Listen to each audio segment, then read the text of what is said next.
Welcome back to part 2 of our conversation with Rob Kessler, where he tells us whether or not you should patent your products and ideas, as well as how your business can hit the fast forward button. Keep it right here. Part 2 is coming up next. Welcome to this edition of Peak Performers Podcast with your host, Thor Conklin. Thor will be sharing the necessary tools, strategies, and psychology you'll need to become a peak performer in any area of your life or business. Thor Conklin here. We give you the tricks, the tips, the tools, the strategy, the technology, and the psychology peak performers use in order to get more done and execute at the highest level. If you know what to do but struggle with getting it all done, or simply want to raise your game to the next level, this podcast is for you. Sit back and enjoy. I want to talk a little bit about the patent process because I get this question a lot. You know, should I patent? Should I not patent? What's it going to cost? Should I get an attorney? Should I do it myself? Bring us through that process. My feeling going in was if I'm going to put my whole life behind this product and this company, that I want to have some level of protection.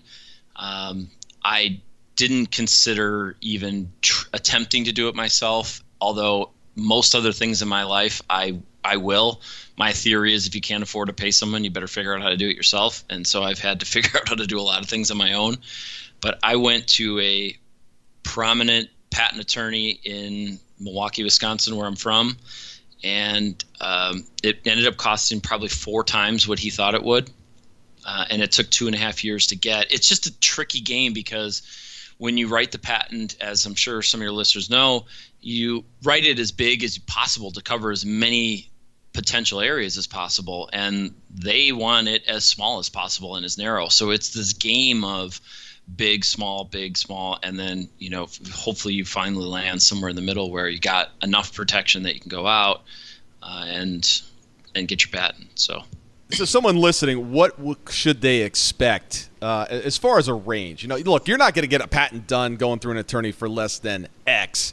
The upside is obviously there is no cap, but what's the minimum it's going to take as far as time and money? So we paid $3,500 on top to the government to expedite the process. And what that means is they will respond within 6 weeks instead of 6 months. So that $3,500 comes out right away. Our attorney was $570 an hour, and I think he gave him a $20 an hour raise he gave himself during the process. So you will constantly have $1,000 bills. Like every month it was just like, oh, I read 2 pieces of paper, there's $1,000. So I mean, I know people that have done patents on their own for under a couple $1,000, and I know people have full worldwide patents that are $250,000. Yeah. So, got it. But I'm getting the sense that you got to budget at least $15,000. That's what I originally tried to budget. Yes. Okay. All right. And then it went a little higher than that. Yes, it went significantly higher than that. All I mean, once you get it in one country. So you get the U.S. all done, and then it's like, okay, well, am I going to sell internationally? And if the answer is yes, you better find some countries that you want to protect. So we went and expanded beyond, the domestic patent to protect ourselves, which is good because we have sales in 90 countries now. Yeah, and that it would have been easily knocked off had you not protected it. So yeah, exactly. Well done there. You know, I have this discussion quite a bit with not clients, but prospects that come to me.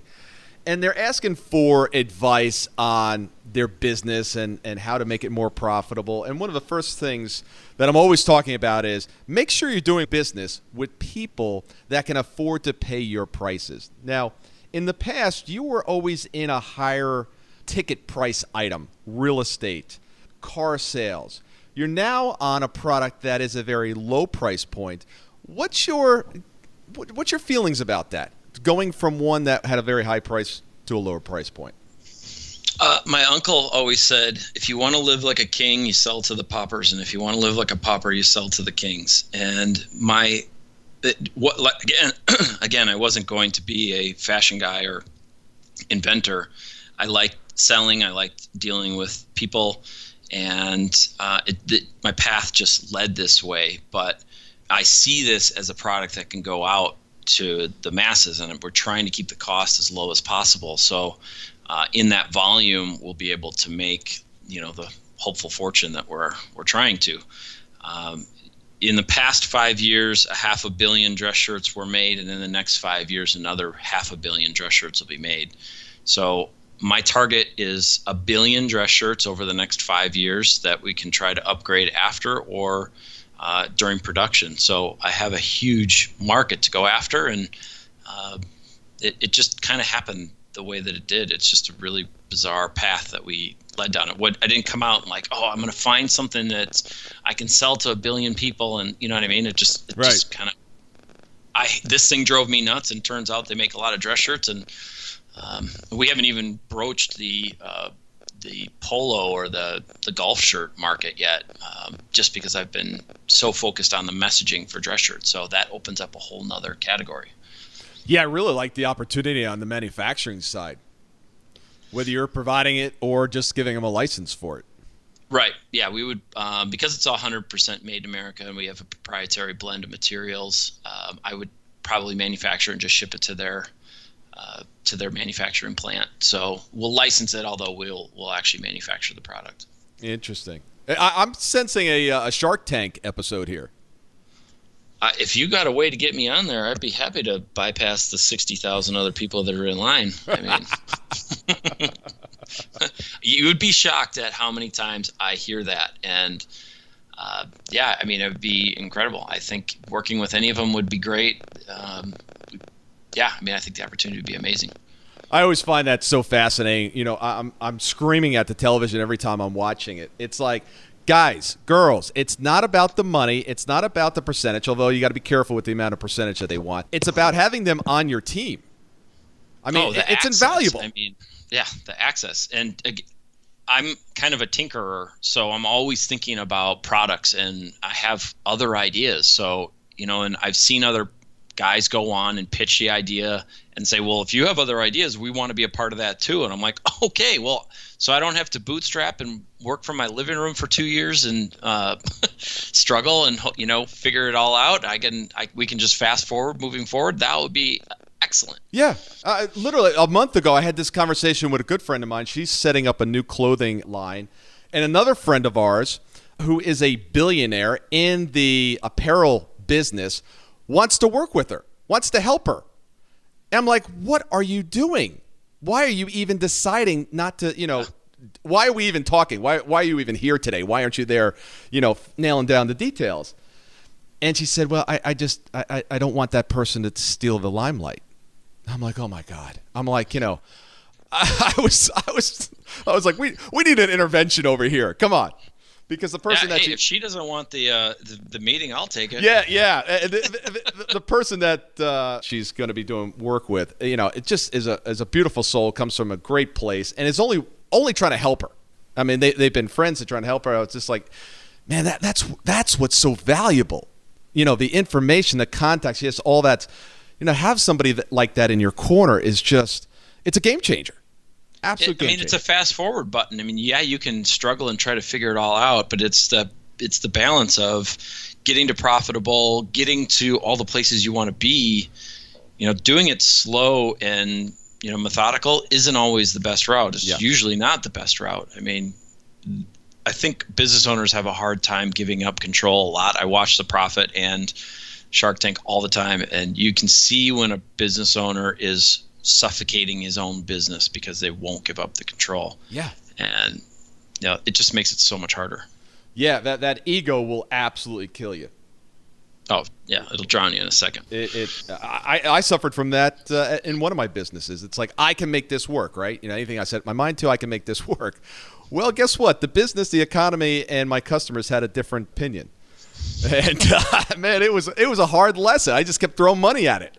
It's like, I can fix this. And it's like, whoa. Then the buzzsaw starts, heading right at you. Yeah, I mean, that's a different level of stress, that's for sure. I mean, working for somebody and having, responsibility to someone, if you have an investor, that's a different level of stress. But man, to if you got that work ethic anyways, then take the money, put it in the bank, take the connections, and focus on generating the things that you need to focus on instead of wondering where the next customer is going to come from, figuring out how to, break into this area or that area. Yeah, spend time and get around people that are great people that can help it. And I know you have some comments or some thoughts about partners. I certainly could go on for about 3 hours, but this is your show, not my show. Well, I guess it's my show, but it's your time to inform us. Partners, what's your opinion on them? I did not have a partner in my last company, and it had its advantages, and I have a partner now, and it has its advantages. I mean, the beauty of my partner now is we did business together before in my previous company and with what he did. So we had a working relationship, and I didn't really ask him to be my partner in this. He just saw the potential and said, dude, we work well together. Let's do something. I'd like to get involved. And we really balance each other out. I mean, he's very methodical. He's very organized. He comes from the corporate world, so he kind of has able to put those systems in place. I am like hey, let's do this because I think this might work, and he can help put that vision to work. So it's really good relationship. He's in Wisconsin. I'm in California, which I'm hoping to change sooner than later. So we'll see how that goes. And has that been from the very beginning that you've had him? No, I've had him from the beginning, yes. I was in Wisconsin until about 2.5 years ago. So we were in the same town. We were together quite often, meeting and growing and figuring it all out. But we've been, across country from each other now for about 2 years. And it would be great for him so we could be close together, because instead of doing twice as much, I think we'd do 4 times as much if we were in the same room, just grinding ideas and just, keeping that momentum going. It gets a little challenging sitting by yourself all day, every day for, I call them half days. So I usually work 12 or 15 hours. That's right. Yeah, I was talking to a bunch of entrepreneurs last night, and somebody leaned in and said, you don't know what it's like to be a business owner until you can't make payroll on Friday. And everyone's like, yeah, been there. I said, and then the worst part is you think like in the beginning, like when those things show up, it's like, okay, that's difficult. It's when your business is taking off and growing and cash becomes a real struggle. That's when your payroll becomes, it's $1 million issue on Friday. That's when you start to really freak out. It's, in the beginning, It's like, okay, we need 10 grand this week, and where's it going to come from? We don't have it. The problems can multiply as you grow. Oh yeah, give me bigger problems. If I got $1 million problem, there's a different motivation level to find the solution. Yeah, absolutely. Everybody's interested in success. However, only a few are really committed to it. What's the difference? Those that are committed are willing to do whatever it takes in order to get their outcome, in order to get their goals. If you're not getting the results you need and want, chances are it's accountability. Who's holding you accountable? I've got a challenge for you. For 1 month, 30 days, and $95, our team will hold you accountable for what you said you were going to get done in that month to get your goals, get your outcomes done. If at the end of 30 days you don't like the results or you just didn't like the system, we'll give you your money back. The question is, are you interested or are you committed? Keep an eye out for part 3 of our interview with Rob, where he tells us why you can't be everything to everyone, in addition to his secret to turning an idea into a business. See you next time on Peak Performers Podcast.